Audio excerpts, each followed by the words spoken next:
तो dear friends, आप सभी को फिर से एक बार जय मसीह की। Once again welcoming you all and today what we are going to discuss is हमरा आज के स्टडी थे जिन बातों का आज हम डिस्कशंस के टाइप ग्रुप डिस्कशंस के रूप में हम स्टडी करने जा रहे हैं, वो हिब्रू चैप्टर 3 में हम देख पाते हैं। वर्स 17 से लेकर 19 तक हम लोग जा सकते हैं। अ, इस पैसेज में से हम लोग कुछ महत्वपूर्ण बातों को आज देखेंगे एंड देन अगर किसी का क्वेश्चन है तो आप पूछ भी सकते हैं। Basically we are going to discuss some very important truths from this verse, okay? तो आइए इस पैसेज को पढ़ते हैं। एक साइड में इस तरफ हिंदी में आप देख सकते हैं and then here you have it in Bengali. So मैं हिंदी में पढ़ूँगा, ओके? आप लोग आपके बाइबल्स को भी साथ में रख सकते हैं and then I will basically be reading in Hindi. लिखा हुआ है, अतः जैसा पवित्र आत्मा कहता है, यदि आज तुम उसका शब्द सुनो, तो अपने मन को कठोर ना करो। जैसे कि क्रोध दिलाने के समय और परीक्षा के दिन जंगल में किया था, जहाँ तुम्हारे बाप-दादों ने मुझे जाँच कर परखा और 40 वर्ष तक मेरा काम देखा। इस कारण मैं उस समय के लोगों से क्रोधित रहा और कहा, इनके मन सदा भटकते रहते हैं और इन्होंने मेरे मार्गों को नहीं पहचाना। तब मैंने क्रोध में आकर शपथ खाई, वे मेरे विश्राम में प्रवेश करने ना पाएँगे। हे भाइयों, चौकस रहो कि तुम में ऐसा बुरा और अविश्वासी मन ना हो, जो तुम्हें जीवते परमेश्वर से दूर हटा ले जाए।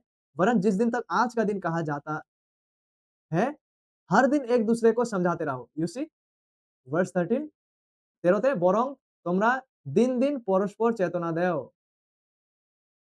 दैट्स व्हाई এটার জন্যই हम एक-दूसरे के साथ বাইবেল স্টাডি करते हैं। That is why we come together, that is why we encourage, we meet with each other in fellowship. তার জন্য আমরা সহভাগিতাতে আসি এবং তার থেকে আরো বেশি এখানে বলা হয়েছে দিন, দিন, हर दिन एक-दूसरे को समझाते रहना है, एनकरेज करना है। ऐसा ना हो कि तुम में से कोई जन पाप के छल में आकर कठोर हो जाए, क्योंकि हम मसीह के भागीदार हुए हैं यदि हम अपने प्रथम भरोसे पर अंत तक दृढ़ता से स्थिर रहे। जैसा कहा जाता है, यदि तुम उसका शब्द सुनो, तो अपना मनों को कठोर ना करो, जैसे कि क्रोध दिलाने के समय किया था। तो यहाँ का हिस्टोरिकल कॉन्टेक्स्ट, यहाँ का जो हिस्टोरिकल कॉन्टेक्स्ट है, এখানে কি ঘটতেছে? इब्रानी का लेखक क्या कर रहा है? Okay, for many of you शायद हम लोग को इसका बैकग्राउंड को जानना ज़रूरी होगा सबसे पहले। ये जो पुस्तक है जहाँ से हम लोग स्टडी कर रहे हैं, इसको इब्रियो कहते हैं, इंग्लिश में इसको हिब्रूज कहते हैं, ओके? ये নিউ টেস্টামেন্ট নতুন নিয়মের এক পত্রী এটা, যেটাকে আমরা নতুন নিয়মে দেখতে পাই এবং হিব্রীয় লেখক কিছু অডিয়েন্স মানে তার श्रोताদেরকে, उनके श्रोताओं को वो इन बातों को लिख रहे हैं, जो हिब्रूज चैप्टर 1 से शुरू होते हैं और अंत तक में। So the writer of Hebrews is writing this letter to the church. उनका ऑडियंस कौन है? चर्च है, स्पेशली জিউইশ বিলিভার্স। তাদেরকে এই চিঠিটা লেখা হচ্ছে। दिस इज़ द पिक्चर कि वो उन लोगों को लिख रहा है। एंड आप देखेंगे यहाँ पे वो क्या कह रहा है, वर्स 7 से वो कह रहा है कि जैसे पवित्र आत्मा कहता है, यदि आज तुम उसका शब्द सुनो। ये जो बातें हैं, जो वो वर्स 7 से कह रहा है ना, वर्स 7 से लेकर वर्स 11 तक में 7 পদ থেকে 11 পদ অবধিতে যে কথাগুলাকে ও বলতেছে এখানে, হিব্রুজ चैप्टर 3 वर्स 7 से 11 में जो बातों को वो कह रहा है, एक्चुअली वो ओल्ड टेस्टामेंट है ना, पुरातन नियम में वो बातों को यहाँ पे कोट कर रहा है। तो कई बार आप लोग देख पाएँगे बाइबल राइटर्स लोग क्या करता था, ओल्ड टेस्टामेंट की बातों को कोट करता था। जैसे आज हम लोग कोई एसे अगर लिखते हैं या फिर कुछ बातों को अगर करते हैं, तो कई बार हम लोग क्या करते हैं, किसी लेखक का बातों को कोट करते हैं कि फलाना व्यक्ति ने ये कहा था और फिर हम उन बातों को कहते हैं। उसी प्रकार से यहाँ पे जो हिब्रू का जो लेखक है, वो यहाँ वर्स 7 से लेकर वर्स 11 तक में वो ओल्ड टेस्टामेंट साम से कोट कर रहा है। गीत संहिता जो है, भजन संहिता से वो कोट कर रहा है। भजन संहिता चैप्टर 95 वर्स 7 से लेकर 11 का बातों को यहाँ कोट कर रहा है। Is it clear? तो ओल्ड टेस्टामेंट का बातों को यहाँ कोट कर रहा है। एंड देन कोट करने के बाद वो फिर अपना बातों को जारी रखता है वर्स 12 से। सो आर वी गेटिंग इट? तो ये बातें जो है वर्स 7 से लेकर 11 एग्ज़ैक्टली इन्हीं बातों को आप ओल्ड टेस्टामेंट साम्स में भी देख पाएँगे। भजन संहिता चैप्टर 95 वहाँ पर भी ये 7 वर्स 7 से है। देखिए, क्योंकि वही हमारे परमेश्वर है और हम उनकी चरवाई की प्रजा और उसके हाथ के थोड़े। भला होता कि आज तुम उसका बातें सुनते। अपना-अपना हृदय कठोर मत करो, जैसे मरीबा में व मस्सा के दिन जंगल में हुआ था। तो इन बातों को जो है हिब्रूज का राइटर चैप्टर 3 वर्स 7 से 11 में इन्हीं बातों को जो है वो कोट कर रहा है। एंड देन अगेन हिब्रूज का राइटर क्या करते हैं, अपना जो कहना है बातों को, उन बातों को वो रखता है। तो क्या घट रहा है, इस बात को जानना बहुत ज़रूरी है। अगर मे बी हम लोगों में से कई लोग इज़राइल का इतिहास को शायद नहीं जानते हैं, तो थोड़ा इज़राइल का इतिहास को भी बता देते हैं। बिकॉज़ अगर मैं डायरेक्टली यहाँ उस दिन में क्या हुआ था, कठोर कैसा किया था हृदय, ये उस समय का दौरान है जब उन लोग मिस्र से निकल रहा था। अगर मैं वहाँ डायरेक्ट वहाँ जाऊँगा तो for some of you it might be confusion. So मैं एक बार इज़राइल का इतिहास को बता देता हूँ। यहाँ पे क्रिएशन होता है। क्रिएशन मतलब परमेश्वर एडम ईव को सृष्टि में सृष्टि करते हैं। মানুষকে ঈশ্বর যখন সৃষ্টি করে, আদম হওয়াকে সৃষ্টি করেন। आदि पुस्तक जेनेसिस चैप्टर 1 वर्स 3 में हम देख पाते हैं। उसके बाद क्या होता है? उसके बाद उनका जो वंशज आते हैं, कैन, एबल आते हैं, फिर एक सेत आते हैं। तो सेत का वंशज से आता है अब्राहम, आगे चलकर अब्राहम आते हैं एंड देन अब्राहम को परमेश्वर ने कहा था दैट काफ़ी कुछ कहा था, बट उसमें हम नहीं जाएँगे। अब्राहम का भी सन होता है आइज़ाक, ओके? आइज़ाक का स आइज़ाक का इसमें भी 2 सन था अब्राहम का, उस 2 सन में हम नहीं जाएँगे। हम सिर्फ ब्रीफ समझ रहे हैं इस बात को, इज़राइल का हिस्ट्री कैसा था।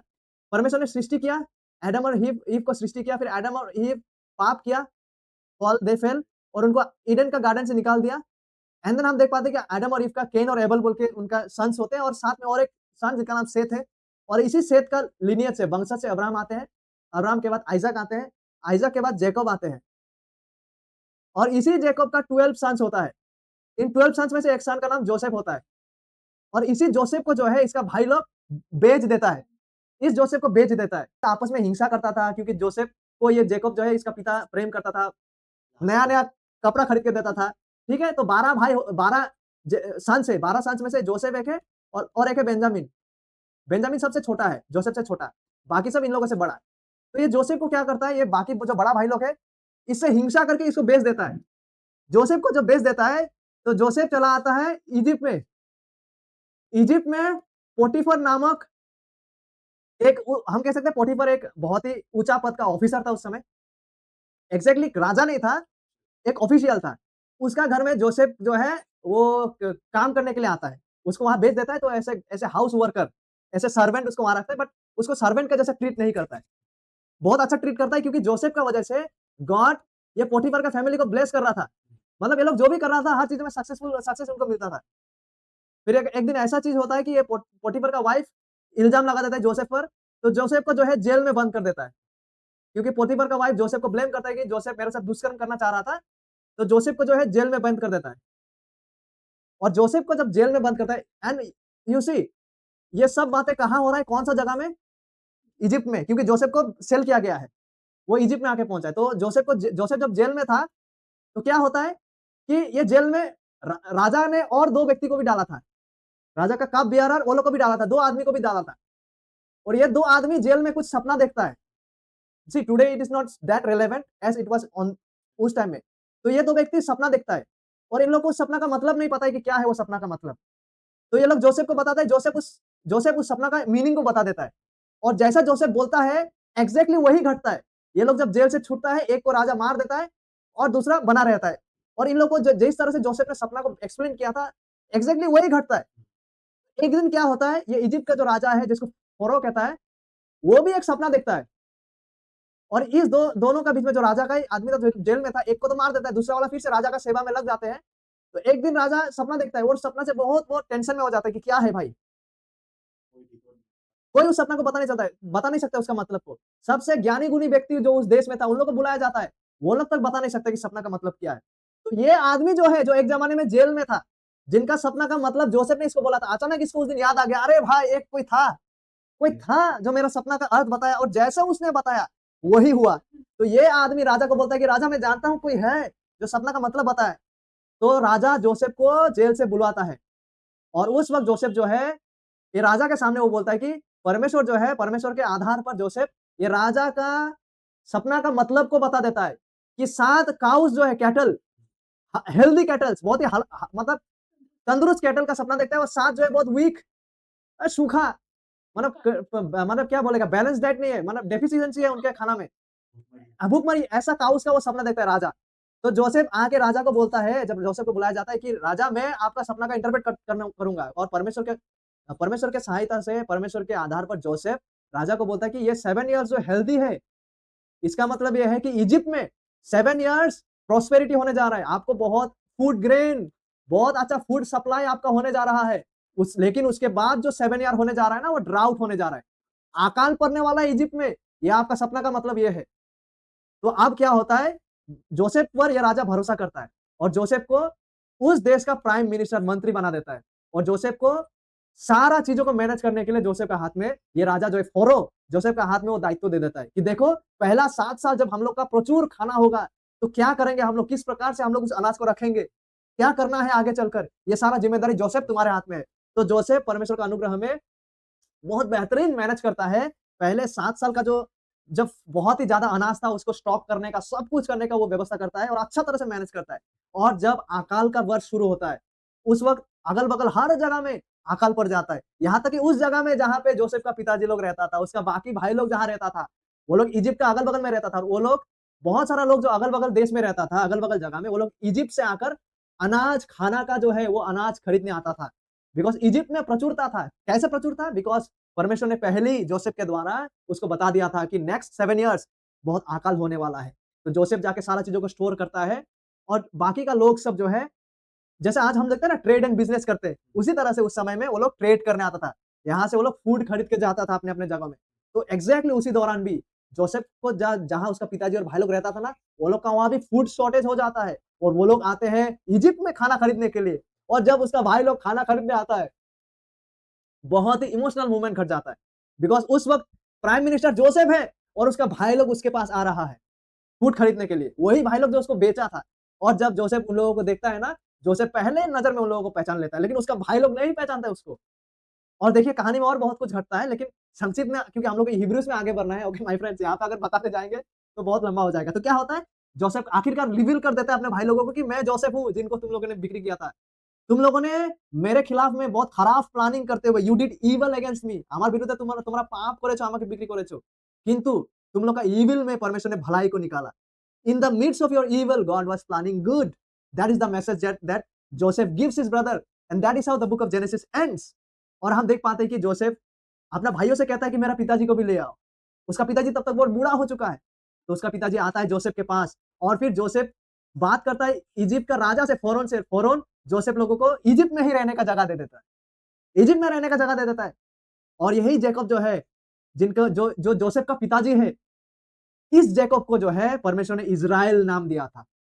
It is his name Israel, क्योंकि उसने परमेश्वर के साथ प्रार्थना के द्वारा कहे या जो भी कहे, परमेश्वर के दूत के साथ संघर्ष किया था। Whatsoever biblical reason it is, God gave his name Israel. Jacob ही है जिसका नाम इज़राइल है। और इज़राइल का ये जो 11 बेटा लोग है जोसेफ के साथ, वो लोग क्या हुआ, अब इजिप्ट में रहने लगा। इजिप्ट में वो लोग को जगह दिया गया रहने के लिए। ठीक है, इजिप्ट में रहने के लिए जगह दिया गया। वो लोग आया, फिर वहीं पे जैकब लोग जो है, ठीक है, एक समय आता है जब वो लोग मारा जाते हैं। अच्छा, फिर एक समय ऐसा भी आता है जब जोसेफ भी मर जाता है। जोसेफ भी मर जाता है। सिर्फ उतना ही नहीं, एक ऐसा भी समय आता है जब जोसेफ का समय में जो फ़रोन था, वो फ़रोन भी मर जाता है। तो वो तो उनका मतलब स्टेज नेम था ना? यहाँ तक हम समझ गए आई होप, ठीक है? मैं मिटा दे रहा हूँ। जोसेफ मारा गया, फ़ेरो मारा गया जो जोसेफ के समय में था।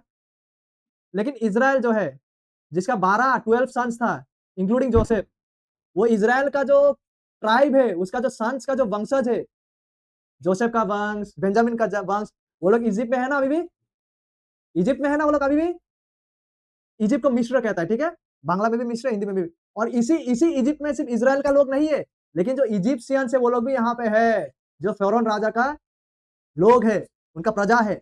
और एक समय आता है जोसेफ भी मरता है, फ़रोन भी मरता है। लेकिन इजिप्ट का वंशज यहाँ बढ़ने लगता है। सॉरी, जोसेफ का जो वंशज है, इज़राइल का जो वंशज है, তারা এখানে অনেক সংখ্যায় বৃদ্ধি পেয়ে যায়। তারপরে যখন নিউ फेरो आता है, न्यू फ़ॉरेन जब किंग आता है, जब ये देखता है कि अरे भाई इज़राइल का लोग तो नंबर में बहुत बढ़ रहा है संख्या में। ये लोग अगर इसी तरह से बढ़ते जाएँगे तो हम लोग को एक दिन दमन कर देगा। हम लोग को दमन कर देगा। हम लोग ही बाद में लघु संख्या ना, माइनॉरिटी। हाँ, माइनॉरिटी बन जाएगा। तो क्या करना है? कुछ पॉलिटिकल टैक्टिक निकलते हैं। तो क्या करेंगे भाई, ये लोग तो बढ़ जाएगा संख्या में, ये लोग से हम लोग से ज़्यादा संख्या में बढ़ रहा है। तो ये लोग को क्या करता है? हम लोग स्लेव बना देता है। ये लोग को हम लोग अपना दास बना देता है, अपना गुलाम बना देता है। ये लोग को अपना खटाता है पूरा। तब चलकर ये लोग क्या किया, इज़राइल को जो है स्लेव बना दिया। इज़राइल को मार-पीट के गुलामी में ये लोग रख दिया है। और टोटल अगर हम देखने जाएँ 430 इयर्स इज़राइल जो है वो इजिप्ट का गुलामी में था। और इसी 430 इयर्स के दौरान यहाँ पे और एक व्यक्ति, जो इज़राइल का एक बेटा है जिसका नाम है लिवाय, इसी का वंशज से एक व्यक्ति आता है जिनका नाम है मोसेस।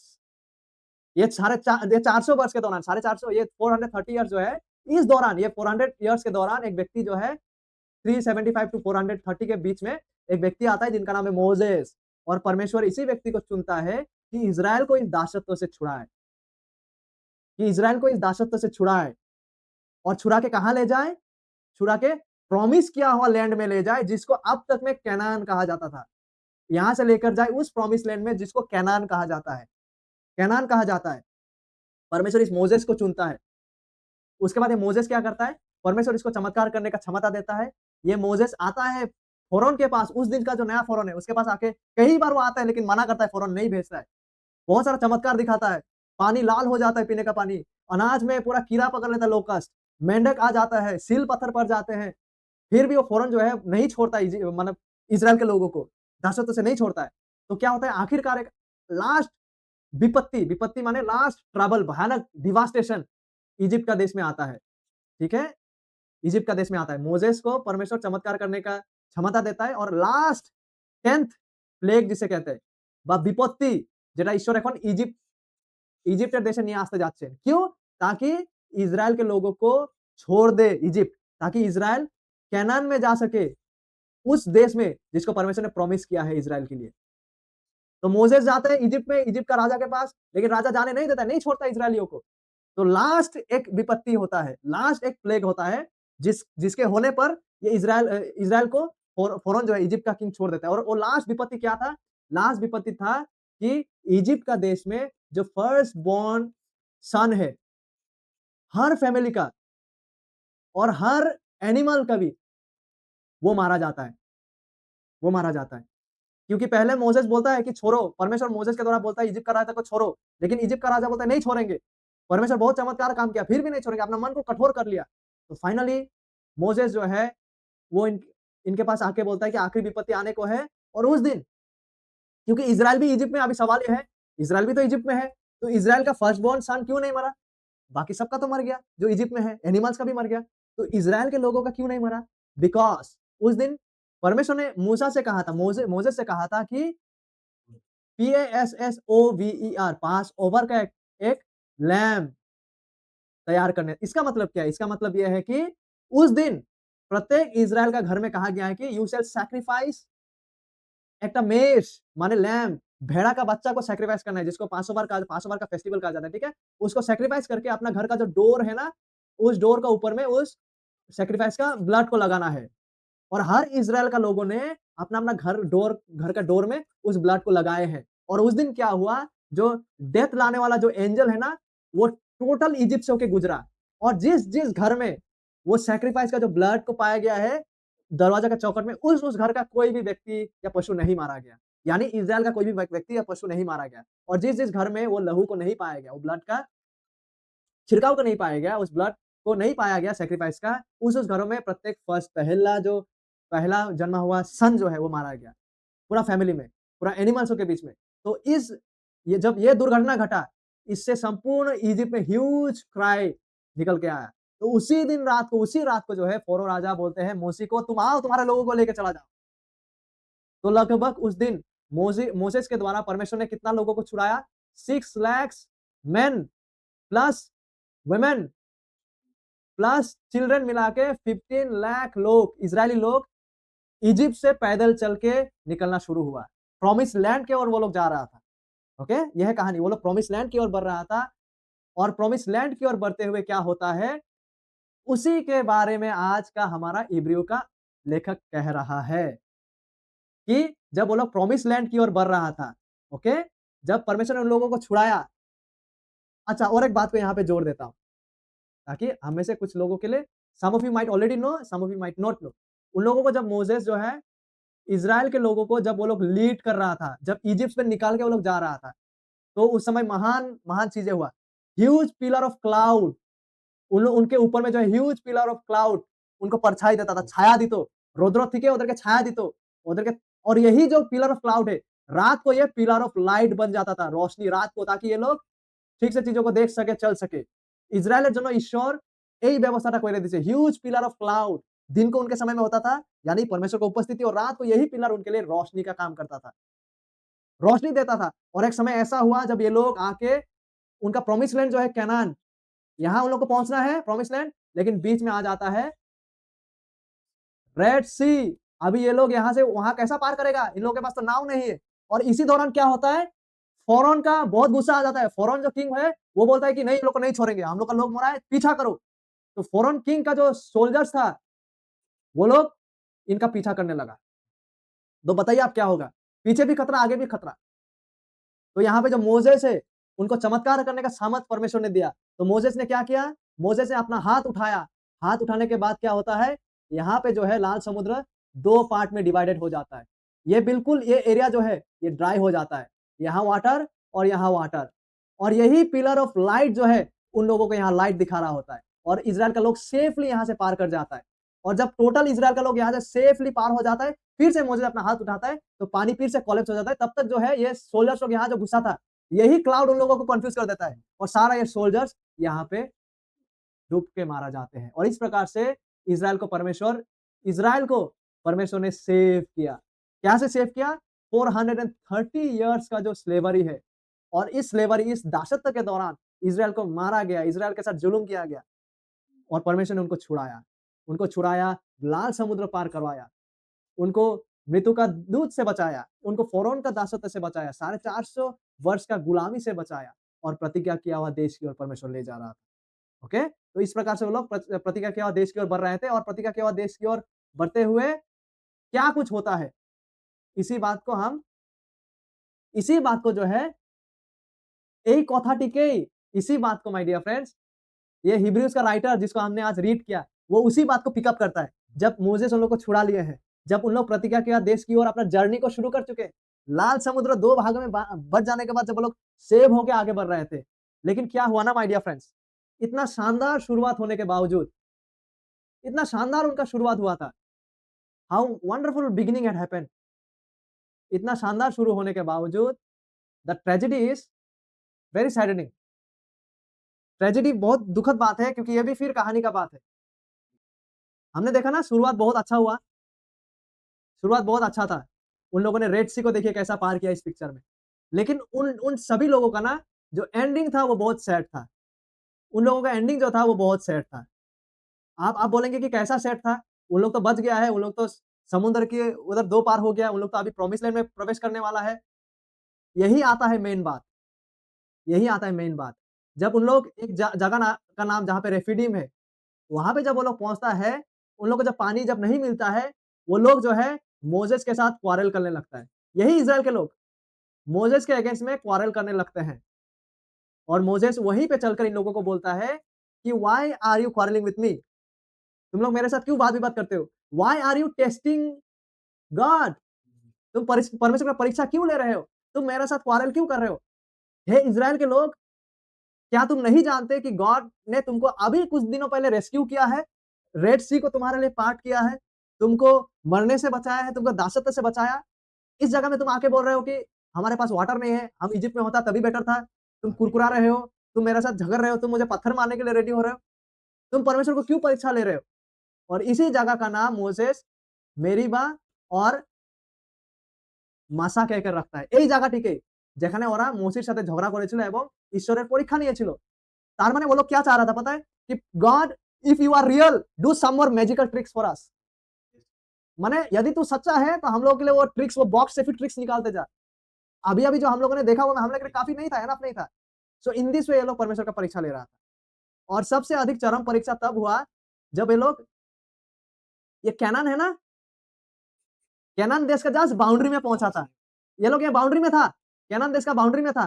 तो ये 12 ट्राइब्स जो है, हमने बोला ना इज़राइल का जो जैकब का सन का जो 12 ट्राइब्स है, जोसेफ का जो पोता-वोता लोग है, ठीक है? वो 12 ट्राइब्स में से एक-एक करके हर ट्राइब से स्पाई, जासूस भेजा गया और वो जासूस को यहाँ जाके चेक करने के लिए बोला गया। और कई दिनों तक जब ये जासूस लोग यहाँ चेक किया, ये लोग लौट के आया कैंप में और रिपोर्ट देने लगा। 12 जासूस गए थे, 12 जासूस में से मैक्सिमम जासूस का रिपोर्ट जो था वो नेगेटिव था। 10 एंड 2 सिर्फ 2 व्यक्ति का पॉजिटिव था, 10 का नेगेटिव था। 10 लोग बोलता है कि अरे भाई, सब कोई इस बात में सहमत था। 12 का 12 इस बात में सहमत था that this land is very good, this land is very suitable, it is very prosperous. लेकिन इन 12 में से 10 लोगों का कहना था कि it is impossible for us, impossible है, हम वहां प्रवेश करने नहीं सकेंगे। क्यों? बिकॉज वहां पे जो लोग हैं वो दानव की तरह है, दे आर लाइक मॉन्स्टर। हम लोग उनके सामने चींटी के जैसा है, वो लोग राक्षस है, वो लोग हम लोग को चीर फाड़ देंगे। 10 लोग ऐसा बोलता है, रिपोर्ट दिया कि हम लोग नहीं सकेंगे, it is impossible for us. लेकिन ये 2 लोग जिनका नाम कैलेब और जोशुआ है, इन लोगों ने बोला कि हम वहां सकेंगे, we can by God's grace, हम वहां जा सकेंगे, वी विल सक्सीड। लेकिन ये 10 लोग जो नेगेटिव बात फैलाता गया, जो इवल रिपोर्ट फैलाता गया, ये अविश्वास उस दिन कैंप में आग की तरह फैल गया और लोग जोशुआ और कैलेब को पत्थर मारने के लिए आ बैसा कि तुम लोग क्या उल्टा सीधा रिपोर्ट दे रहे हो। माय डियर फ्रेंड्स, कहने का तात्पर्य यह है, আমি বলতে চাচ্ছি এই যে এখানে यहाँ पे चलकर इन लोगों का अनबिलीफ और डाउट, परमेश्वर के खिलाफ जो अनबिलीफ और डाउट है, वो कितना चरम सीमा में आ पहुंचा। देखिए, गॉड, परमेश्वर ने उन लोगों को लाल समुद्र को विभाजित करके वहां से उन लोगों को निकाला। रात को उन लोगों के लिए लाइट दिए परमेश्वर ने, पिलर ऑफ लाइट, दिन में पिलर ऑफ क्लाउड इन लोगों को। एंड वन मोर थिंग, जब पानी नहीं मिला, पानी दिया परमेश्वर ने, चट्टान को मारा, रॉक, बड़ा सा रॉक, পাথর, বড় পাথরটিকে মেরেছে, মসি সেখান থেকে জল ওদের জন্য দিয়েছে, ডেইলি এদেরকে খাওয়ার জন্য মান্না এক প্রকারের রুটি ঈশ্বর দিয়েছে, बटेर मीट दिया, बटेर का मीट दिया, एक एक प्रकार का पक्षी का मीट, मन्ना खाना, water, all of this God has provided them. जंगली जानवर से बचाया, इन लोगों को सुरक्षित रखा। इवन देन इन लोगों का परमेश्वर पर भरोसा नहीं था। देखिए, they did not believe in God, they were testing God, they were quarreling against the man of God, they wanted to stone Caleb and Joshua। इस प्रकार से अविश्वास, ঈশ্বরের প্রতি অবিশ্বাস এদের মনে এত কঠোর অবিশ্বাস ছিল সেদিন। परिणाम स्वरूप क्या हुआ पता है? परिणाम स्वरूप ये जो पीढ़ी था, ये जो जनरेशन था, उनमें से कोई भी प्रतिज्ञा के देश में नहीं प्रवेश कर सका। इनमें से केवल 2 आदमी, कैलेब और जोशुआ, उस जनरेशन में केवल 2 आदमी, कैलेब और जोशुआ, इस प्रॉमिस लैंड में प्रवेश कर सका। और बाकी का लोग पता है, यही जंगल में, এই মরুভূমিতে তারা 40 বছর এদিক ওদিক ঘুরতে থাকলো, यहीं पे वो लोग भटका रहा for 40 years। वो लोग यहाँ प्रवेश नहीं कर सका because of their unbelief, তাদের অবিশ্বাসের জন্য, তাদের ডাউট, তাদের হৃদয়ের কঠোরতার জন্য। परमेश्वर का समस्त चमत्कार काम देखने के बावजूद, because they did not trust God, because they did not believe in God, that's why 40 years तक वो लोग वहीं पे भटकते रहा। नहीं, यहाँ से 40 इयर्स की जब निकला तब यहाँ पे आ पहुंचा तो जस्ट कुछ मंथ्स ही हुआ था, वहां से यहाँ का जर्नी विदिन ए ईयर भी नहीं है, where they were headed ना। वो कनान देश के बाहर जो या विलेज था वहाँ पे 40 या वहीं पे 40 इयर्स, वहां पे हार्डली आप देखिए 1 से 1.5 साल के अंदर में, वहां पे आप अगर स्लोएस्ट ऑफ स्लो स्नेल भी है, वो भी पहुंच सकता है उस जगह में। So within some time they reach there, so you can say 38 to 40 years वो यहीं पे घूमता रहा, वो यहीं पे भटकता रहा। And they all died here in this, उनका कब्र यही रेगिस्तान बन गया। ओनली 2% इस प्रतिज्ञा के देश में प्रवेश कर सका। तो जो इनका जो फैमिली था, जोशुआ एंड कैलेब, इन लोग भी एक-एक था ना? 12 और में जब वो बाद का जनरेशन था, उसके बाद बाद का जनरेशन, बाद का जनरेशन, न्यू जनरेशन का लोग घुस सका। एंड उन लोगों में से केवल 2 लोग, और न्यू फ्रेश जनरेशन जोशुआ का लीडरशिप में वो लोग आगे चलकर प्रॉमिस लैंड में वो लोग घुस सका। ये प्रतिज्ञा किया हुआ देश में केवल 2 आदमी प्रवेश कर सका, बिकज অফ देयर আনবিলিভ। এই লোকেদের অবিশ্বাসের জন্য, ঈশ্বরের এত বড় মহান কাজ দেখার পরেও এই লোকেদের মনে ঈশ্বরের প্রতি বিশ্বাস ছিল না। ঈশ্বরের প্রতি অবিশ্বাসের কারণে এরা এখানেই মারা গেল, এরা এখানেই, वो लोग का कब्र वही रेगिस्तान हो गया। एवं माय डियर फ्रेंड्स, यहाँ से हम लोग को क्या सीखने मिलता है पता है? यहाँ से सीखने को हमें मिलता है कि कितना शानदार शुरुआत तो किया होंगे। You know, you might have a very wonderful beginning, but हम लोगों को चौकस रहना है। वी हैव टू, हम लोग को चौकस रहना है, we have to be alert, we have to be awake, हम लोग को जागरूक रहना है विश्वास में, हम लोग को विश्वास में बने रहना है। इन सारे बातों को हम लोग डिटेल्स में आने वाले दिनों में देखेंगे, बिकॉज़ इट इज़, क्योंकि ये संभव है, because it is possible that you may have a very wonderful start, yet it is possible that your end may be very sad if you and I are not careful, if you and I are not alert, if you and I don't remain in God's word, don't remain with the people of God, in the body of Christ, in encouragement, in true faith, it is very possible and likely chances कि कोई व्यक्ति बहुत अच्छा शुरुआत करने के बाद भी हो सकता है, it is possible that, जरूरी नहीं है कि a good beginning means good end। You know, that is what the history of Israel tells us, that is what the story of Israel reminds us, my friend, कि एक व्यक्ति बहुत अच्छा शुरुआत कर सकता है, बावजूद इसके संभव है कि उसका अंत अच्छा ना हो, बावजूद इसके ये संभव है कि उसका अंत अच्छा ना हो। So these are the realities that, यही बातों को जो है, इन्हीं बातों को जो है, जब हम आज का हमारा जो पोर्शन है, एक्चुअली हम लोग डिटेल्स में आज नहीं देख पाएंगे। I needed to share the background because शायद हम में से कुछ-कुछ लोग otherwise you would have been confused. अगर मैं केवल वो 40 इयर्स का जो विल्डरनेस, 40 इयर्स वो लोग रेगिस्तान का पीरियड से अगर हम लोग शुरू करता, तो शायद हम में से कुछ-कुछ लोग कन्फ्यूज़ हो जाते, इसलिए आपको ये बैकग्राउंड जानना ज़रूरी था। अभी-अभी हम लोगों ने जो देखे ना, अभी-अभी हम लोगों ने जो द हिस्ट्री को देखे इज़राइल का, उन्हीं बातों को मद्देनज़र रखते उन्हीं बातों को फ़ोकस करते हुए हिब्रूज़ का राइटर, ये जो इब्रानी लेखक का राइटर चर्च को एड्रेस करते हुए क्या कहता है? जैसे पवित्र आत्मा कहता है, यदि तुम उसके शब्द सुनो तो अपना मन को कठोर ना करो। जैसे कि क्रोध दिलाने के समय और परीक्षा के दिन जंगल में किया था। कौन-सा जंगल? दैट 40 इयर्स जहाँ तुम्हारे बाप-दादा ने मुझे जाँच कर परखा। दे न्यू वो लोग मेरा काम को देखा, परमेश्वर का काम को देखा, बावजूद इसके दे वर टेस्टिंग गॉड और 40 वर्ष तक मेरा काम देखे। इस कारण मैं उस समय के लोगों से क्रोधित रहा और कहा इनका मन सदा भटकता रहता है और इन्हें इन्होंने मेरे मार्ग को नहीं पहचाना एंड देन और वो कहते हैं तब मैंने क्रोध में आकर शपथ खाई वे मेरे विश्राम में प्रवेश करने ना पाएँगे। ओनली 2 केवल 2 व्यक्ति प्रॉमिस लैंड में एंटर कर सका। तो उसी एग्ज़ाम्पल को, उसी इलस्ट्रेशन को, इज़राइल का उसी उदाहरण को, उसी हार्ड हार्ट का वंडरफुल बिगिनिंग, ट्रेजिक एंड का एग्ज़ाम्पल को रखते हुए हिब्रूज़ का राइटर उसे यहाँ देखिए केवल हिब्रूज़ का राइटर नहीं, इवन साम्स का राइटर उसे रिमाइंड करते हैं अपने लोगों को। You see? Because whatever Hebrews का राइटर यहाँ जो कह रहा है, वो साम्स का 95 से वो कोट कर रहा है। और साम्स का राइटर एग्ज़ैक्टली वही बात है जो मोसेस का ज़माने में हुआ था उस विल्डरनेस में, वो जंगल में उन्हीं बातों को कोट करते हुए अपने समकालीन लोग, अपने कंटेम्परेरी उस समय जो सामिस का दिनों में जो लोग था, उन लोगों को एक ही बात वो याद दिला रहा है उस एग्ज़ाम्पल को देते हुए। क्या देते रहे? क्या क्या कह रहे हैं वो? देखिए एग्ज़ैक्टली वही बात। अपने-अपने हृदय को ऐसा कठोर मत करो। यदि आज उसका शब्द सुनो, तो अपने-अपने मनों को कठोर मत करो जैसे कि मरीबा में व वासा के दिन जंगल में हुआ था। तुमने मूसा के अगेंस्ट में क्वारल किया, तुमने परमेश्वर के अगेंस्ट में तुमने परमेश्वर को डिसओबे किया। You didn't trust God. जब तुम्हारे परखाओं ने मुझे परखा, उन्होंने मुझको जाँच कर मेरे काम को देखा। 40 वर्ष तक मैं उस पीढ़ी के लोगों से रूठा रहा और मैंने कहा, ये भटकने वाले मन के हैं। भटकने वाले मन के हैं एंड देन यू सी इस कारण मैंने क्रोध में आकर शपथ खाई कि ये मेरे विश्राम में कभी प्रवेश ना करने पाएँगे।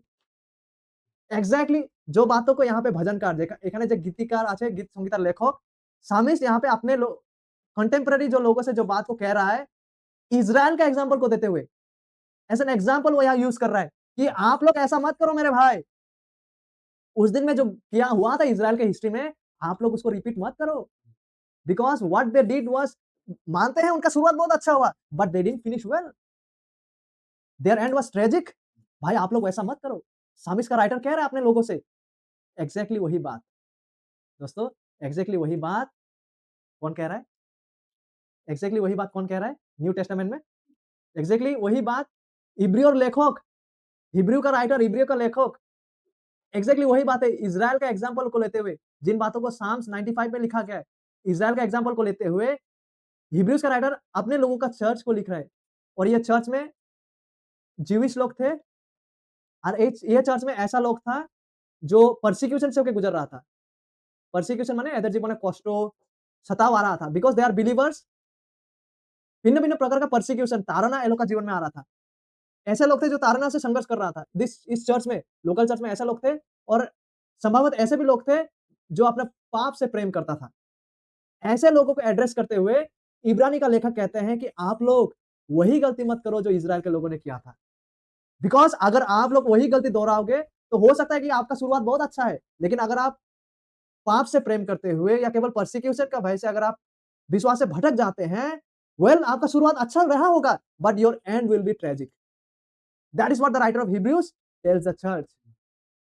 And that is what not the writer of Hebrews, you know my dear friends, that is not just the writer of Hebrews, केवल हिब्रूअर लेखक সে কথাটা বলতেছে না কিন্তু পবিত্র আত্মা वो बात को कह रहा है जैसा पवित्र आत्मा कहता है। He is not the writer of Hebrews but he is actually God the Holy Spirit who is telling to the church during Hebrews time and exactly that is the reality that comes to us as well today. My friends, you and I, may we look into the life of Israelites और देखें कि उनका शुरुआत बहुत अच्छा था, but it didn't all go well. There was unbelief, there was quarreling, there was मन का कठोरता, hard heart, unbelief, quarreling, disobedience, and we can say they rebelled against God also. ঈশ্বরের বিরুদ্ধে তারা বিদ্রোহ করেছে। These all realities that we see in Israelites, and because of this they could not enter. They could not enter. They did not finish well. So ये बातें आज हम लोग के लिए उदाहरण के जैसे आते हैं। For you and for me as well. May we look to Israelites today. And my dear friends, हम लोग ताकि कठोर हृदय से बचे आज। हम लोग ताकि अविश्वासी मन से बचे। हम लोग ताकि पाप के छल से बचे। केनना पाप बहुत छल करता है। इसीलिए हिब्रू का राइटर यहाँ पे कह रहा है। तो आगे चलकर वो कहने जा रहा है। इन बातों को हम लोग नेक्स्ट टाइम देखेंगे। हे भाइयों, चौकस रहो कि तुम में ऐसा बुरा और अविश्वासी मन ना हो, जैसा इज़राइल के समय में था, जो तुम्हें जीवते परमेश्वर से दूर हटा ले जाए। वरन जिस दिन तक आज का दिन कहा जाता है, हर एक दिन एक दूसरे को समझाते रहो। ऐसा ना हो कि तुम में से कोई पाप के छल से आकर कठोर हो जाए। क्योंकि हम मसीह के भागीदारी हुए हैं। यदि हम अपने प्रथम भरोसे पर अंत तक दृढ़ता से स्थिर रहो। It is not just having an initial beginning, but it has to do with the end as well. जैसे कहा जाता है, यदि आज तुम उसका शब्द सुनो, तो अपना मन को कठोर ना करो। सो माय फ्रेंड्स, आज के लिए हम लोगों के लिए मैसेज यही है कि हम लोग आज इज़राइल की ओर देखें, उनकी हिस्ट्री को देखें और हम अपने জীবন को जाঁচে যে हम अपने मन को ताकि कठोर না করে। ঠিক আছে? আমরা আজকে আমাদের মন আর হৃদয়টাকে দেখি এবং অবিশ্বাসী হৃদয় থেকে আমরা যেন বাঁচি, কঠোর হৃদয় থেকে আমরা যেন বাঁচি, যেরকম হৃদয় ইসরায়েলীদের ছিল। ঠিক আছে? এবং পাপের ছলনাপূর্ণ যে কাজ, সেখান থেকে যেন আমরা বাঁচি। क्योंकि এই জিনিসগুলো আমাদের হৃদয়টাকে কঠোর করে দেয়। ये बातें हमारे हृदय को कठोर कर देता है। और हमें कैसे पता चलेगा हृदय कठोर हो रहा है? हृदय कठोर हो रहा है, हमें पता चलेगा उसका फल क्या है? नेगेटिविज़्म, क्वारल, अनबिलीफ, डिसोबीडियंस, अनाज्ञाकारिता, अविश्वास, झगड़ा, नेगेटिविज़्म, इन सब बातों से हमें बचे रहना है। प्रभु हमें सहायता करे। एंड देन आज हमने केवल हिस्ट्री को देखे हैं, तो नेक्स्ट टाइम में हम लोग इन वचनों को ब्रीफली देखकर इन बातों को डिटेल्स में देखेंगे। Today history was necessary because हम में से कई लोग शायद इस हिस्ट्री से अवगत ना हो। May be many of us might not no this history of Israel. इसलिए आज इज़राइल का हिस्ट्री को बताते हुए अंत में यही है कि हम उनसे सीखें। কেননা হইতে পারে हमने बहुत अच्छा शुरुआत किया हो, but there are possibilities that अगर हम सावधान ना रहे, अगर हम एक-दूसरे को समझाते ना रहे, अगर हम पाप के छल से ना बचे, अगर हम अविश्वासी मन से ना बचे रहे, अगर हम कठोर होने से बचे ना रहे, तो ये संभावना है even to people those who attend local church कि हम कठोर होके परमेश्वर से दूर हट जाए। You know this is not just some kind of imagination और कल्पना के बात। यही बात है हिब्रू का लेखक कहता है, हे भाइयों चौकस रहो कि तुम में से ऐसा बुरा और अविश्वासी मन ना हो जो तुम्हें जीवते परमेश्वर से दूर हटा ले जाए। सी ऑल दीज़ थिंग्स अगर हम केयरफुल नहीं रहे, तो we might have a very nice beginning, एक प्रकार का आत्मिक अनुभव हमारा हो सकता है। But the challenge is we have to stay till the end, we have to stay faithful till the end. और इस कार्य में प्रभु हमें सहायता करे। Okay, let us pray. हे हमारे स्वर्गीय पिता, प्रभु आपको धन्यवाद देते हैं आज के समय के लिए। प्रभु आज हमने इज़राइल के जीवन से जो भी देखे हैं, एक अच्छा शुरुआत, चमत्कारी शुरुआत, अलौकिक शुरुआत को अनुभव करने के बाद क्या ही त्रासदी था प्रभु। What a tragedy Lord. ये बातें ताकि हम सबों के सामने एक आईना की तरह स्पष्ट हो प्रभु, कि कोई व्यक्ति बहुत अच्छा शुरुआत कर सकते हैं, बट अगर वो सावधान ना रहा, अगर वो अपने हृदय को जाँचता ना रहा, अगर वो एक-दूसरे को सच्चा उत्साह में आगे ना बढ़ाता रहा, अगर वो पाप के छल से बचा ना रहा, अगर वो मन के कठोरता से बचा ना रहा, तो प्रभु कोई भी व्यक्ति जो स्थानीय कलीसिया में भी आते हैं, वो भी आपसे दूर होने का संभावना को रखते हैं। सो हेल्प अस ओ लॉर्ड, हमें सहायता करें ताकि हम सच्चा विश्वास में अच्छा शुरुआत को करते हुए जीवन का अंत तक प्रभु till the end of our life हम एक-दूसरे को समझाते हुए, कठोर हृदय से बचते हुए, पाप के छल से बचते हुए, अविश्वास से बचते हुए, ताकि हम till the end of our life सच्चे विश्वास में ताकि फेथफुल बने रह सके। बहुत बार जीवन में कष्ट आएँगे प्रभु, बहुत बार जीवनों में प्रभु ताड़नाएँ आएँगे, परसिक्यूशंस माइट कम लॉर्ड। और ये सब बातें कई बार प्रलोभन करता है, परीक्षा लेकर आता है, टेम्प्ट करता है कि वापस से पुराना लाइफ़स्टाइल में चले जाएँ। जैसे कि इब्राइम्स का जो ऑडियंस था, वो लोग का भी जीवन में हो रहा था कि पाप के कारण या कोई भी परसिक्यूशन के कारण they were tempted to go back to their previous lifestyle. वो लोग प्रलोभित हो रहे थे कि पिछले लाइफ़स्टाइल में लौट के चले जाएँ। और उसी वक़्त इब्रानी का लेखक वरन पवित्र आत्मा खुद उन लोगों को इज़राइल का बात है, इज़राइल का हिस्ट्री को याद दिलाते हुए उनको कहता है that you have to persevere till the end, कि आप लोगों को अंत तक बने रहना है। क्योंकि आप अच्छा शुरुआत कर सकते हैं, लेकिन पाप के छल की वजह से, मन के कठोरता, अविश्वास की वजह से आपका अंत अच्छा ना भी हो सके। This is the possibility. इसलिए प्रभु हमें सहायता करें ताकि हम चौकस बने रहें, एक-दूसरे को উৎসাহ করতে रहें। জীবনের সবথেকে কঠিন পরিস্থিতিতে প্রভু আমরা যেন বিশ্বস্ত থাকতে পারি প্রভু। আমরা যেন ইসরায়েলের মতো না হয়ে পড়ি প্রভু। যে আপনার বিষয়ে জানার পরেও যেন আমাদের হৃদয়ে অবিশ্বাস যেন না উঠে প্রভু। আমরা যেন সাবধান থাকি প্রভু। সাহায্য করুন প্রভু। জীবনে কষ্ট, অভাব, অনাটন হলেও যেন কি আমরা আপনার থেকে দূরে সরে যেন না যাই।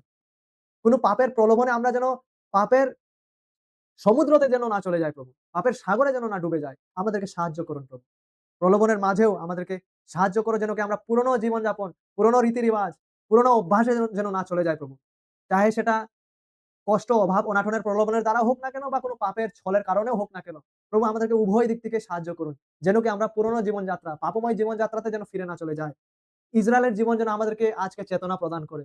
इज़राइल का लाइफ़स्टाइल ताकि हमें आज वार्निंग प्रदान करे कि अगर कोई व्यक्ति अविश्वास में बने रहे, मन में कठोरता अगर वो बनाए रखे और पाप के छल में अगर वो रहे, तो इट इज़ पॉसिबल कि कोई व्यक्ति अच्छा शुरू करके भी जीवित परमेश्वर से दूर हो सकता है, which means entering into eternal ruin যেটার মানে হচ্ছে অনন্ত বিনাশে প্রবেশ করা। কেননা জীবন থেকে সরে যাওয়া মানে মৃত্যুতে প্রবেশ করা। প্রভু আমাদেরকে এই भयावह विषय থেকে रक्षा प्रदान करो, इसलिए हमें बचाए रखे प्रभु। हेल्प अस लॉर्ड ताकि हम एक-दूसरे को उत्साह कर सके, विश्वास में बने रह सके, पाप का छल से बच सके और जीवन का अंत तक, मृत्यु तक ताकि हम विश्वास में फेथफुल और विश्वास योग्य बने रह सके। हमें सहायता करे, सामर्थ प्रदान करे, अनुग्रह प्रदान करे प्रभु। हमारे उद्धारकर्ता प्रभु यीशु मसीह के नाम से। आमीन।